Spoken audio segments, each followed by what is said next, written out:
If I might take another page from Robert Conquest, any organization that is not actively and openly anti-woke is in the process of becoming woke. So the good folks at CLT need to do far more than to not be woke, and to say that they are not woke. It is not good enough to not be woke. They need to be vocally and loudly anti-woke.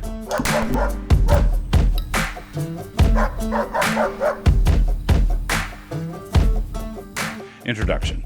A few months ago, we had kind of a set to about wokeness in the classical Christian education world. If you missed that, you can catch up on at least some of it, both here and here. And I'm now preparing to let you know that the discussion continues, as it clearly needs to.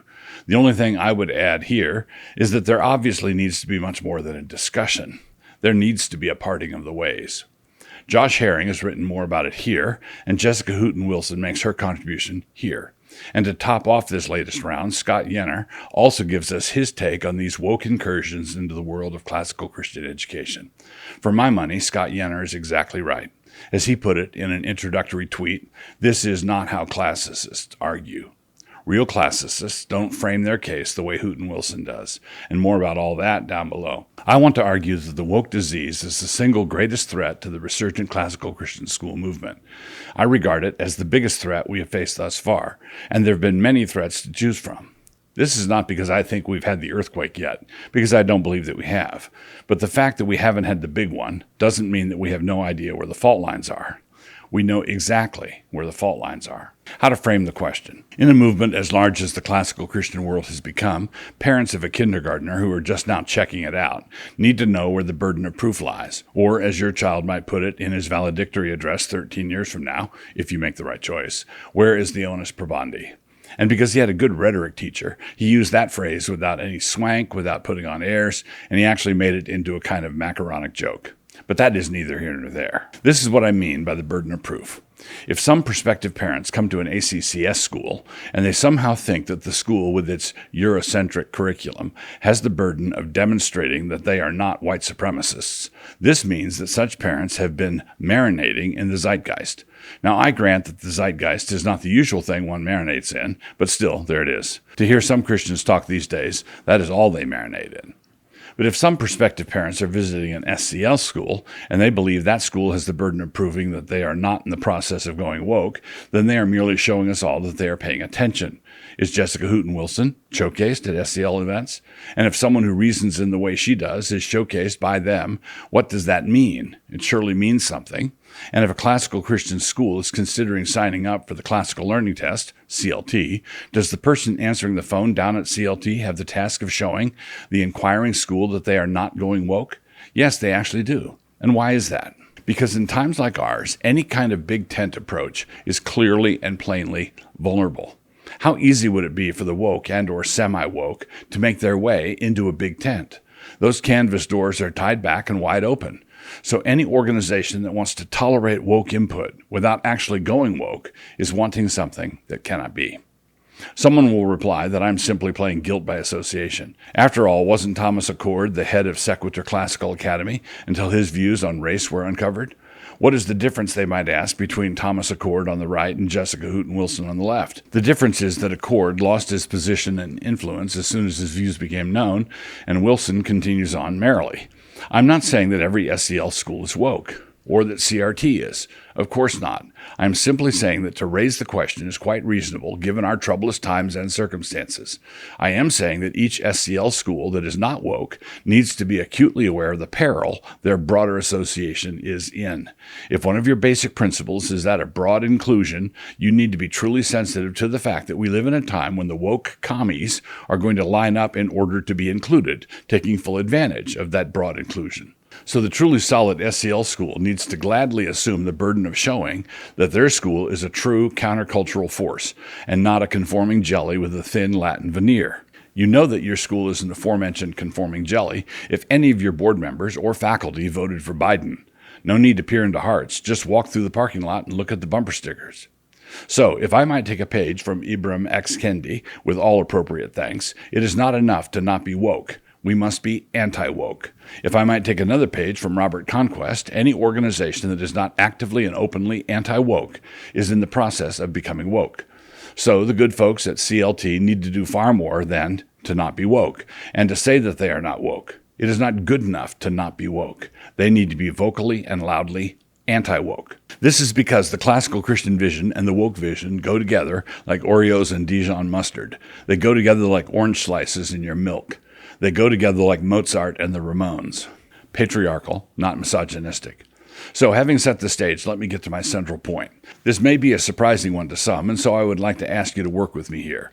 I would like to plead guilty. According to the representation metric that Scott Yenner showed us that Jessica Houghton-Wilson is actually using, the classical canon is most certainly lopsided and patriarchal. According to the standards of our current and very diluted day, the classical canon really is misogynistic and needs to be fixed. But, as I'm fond of asking, by what standard?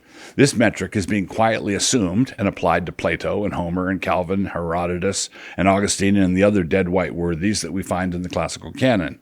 But she does not yet apply the metric to Matthew, Mark, Luke, and John.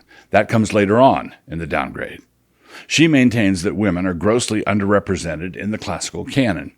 Instead of disputing this, for I do not dispute it, I ask rather, what's wrong with it? The feminist tendency to argue like this is a blue-stocking giveaway.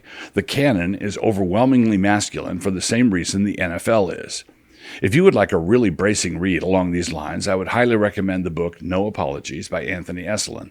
The subtitle is Why Civilization Depends Upon the Strength of Men. To bring his point to bear on the issue we are discussing here, we should inquire into why the classical canon depends upon the strength of men. In other words, I'm disputing the feminist premise that men and women need to be equitably represented in every human endeavor. As we are seeing with the trans movement, this does not end with the women being included. It ends with both men and women, as men and women, being erased and replaced by androgynous post-surgical carbon units. And during the transition period, the nature of the thing is completely transformed, making way for the next slosh as we all circle the drain together. To introduce women into the great conversation is not going to include them in that great conversation, but rather will radically alter what we are even talking about. This is because men and women have different interests, and this is because men and women are different. I know, but work with me here. There's a creation order here. Men talk about whether the good is what it is because the gods will it, or whether the gods will it because it is good. Women talk about whether everyone was included on the invitation list to the symposium. Jessica Houghton-Wilson's inclusion project is reinforcing this stereotype and is not refuting it. She is talking about whether a certain class of person has been left out. She does not emphasize the missing topics that the students never learn because they did not read the authors who wrote about them, because any such topic could be introduced by a man. But there is nevertheless a truth that she is surreptitiously introducing. Her missing truth is equitable representation. Put another way, her missing truth is feminism. Make no mistake, the students should debate and discuss feminism, but they should not do so under a structure that has already decided the victor in the debate before it is even held. Jessica Houghton-Wilson defends herself against the charge of being woke because she says she spends all her time with medieval writers, and the medieval period was no bastion of wokeness. That part is quite true. But if we were to ask her to mount her case for equal representation of women in the canon using only medieval sources, I suspect that she would be hard-pressed.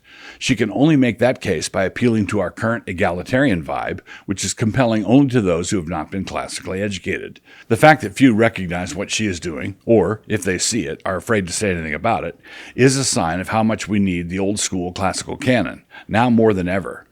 Socrates once said that the unexamined life is not worth living. True enough, but it is also true that the unexamined curriculum adjustment is not worth implementing. C.S. Lewis for the balance. The countercharge will be that I'm saying, quite the misogynist I, that women don't care about truth and the men don't care about fairness for all. Not at all. But the masculine and feminine emphases here will nevertheless be quite different. They both care, but they both care differently. And it is also true that a feminine grounding is absolutely necessary to keep the men from floating off into a lunatic headiness. Quote, hitherto the plans of the educationalists have achieved very little of what they attempted, and indeed, when we read them, how Plato would have every infant a bastard nursed in a bureau, and Eliot would have the boys see no men before the age of 7, and after that no women, and how Locke wants children to have leaky shoes and no turn for poetry, we may well thank the beneficent obstinacy of real mothers, real nurses, and, above all, real children, for preserving the human race in such sanity as it still possesses. C.S. Lewis, The Abolition of Man, pages 59 and 60.